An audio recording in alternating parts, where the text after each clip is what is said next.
From it. They're wealthier than that. And yet you have Senator Marco Rubio planning a big speech on the war on poverty. After 50 years, isn't it time to declare big government's war on poverty a failure? You have Paul Ryan also talking about poverty as an issue. We got the 50th anniversary of the war on poverty coming up next year, but we don't have much to show for it. So it does appear that some thought leaders in the Republican Party think this is an issue we're tackling. Exactly, but there's a difference between raising the minimum wage and tackling poverty. You may be wondering, what exactly is the Republican poverty agenda?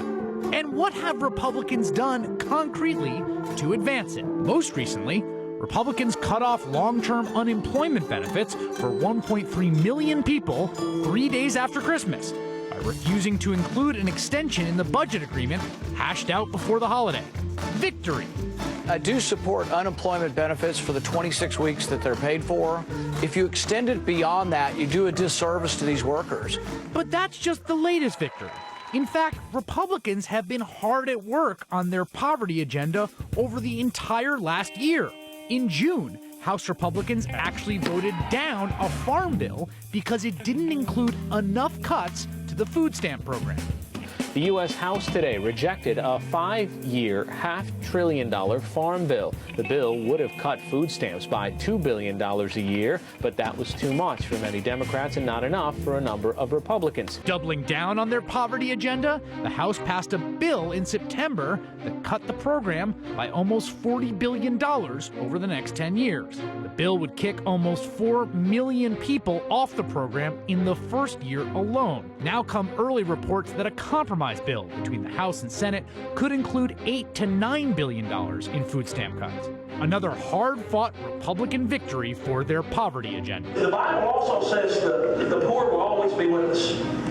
And it also says if you don't work, you don't eat. Of course, Republicans' biggest victory for their agenda came not from Washington, but from Republican governors across the country who refused to participate in the Medicaid expansion. Medicaid is a failed program.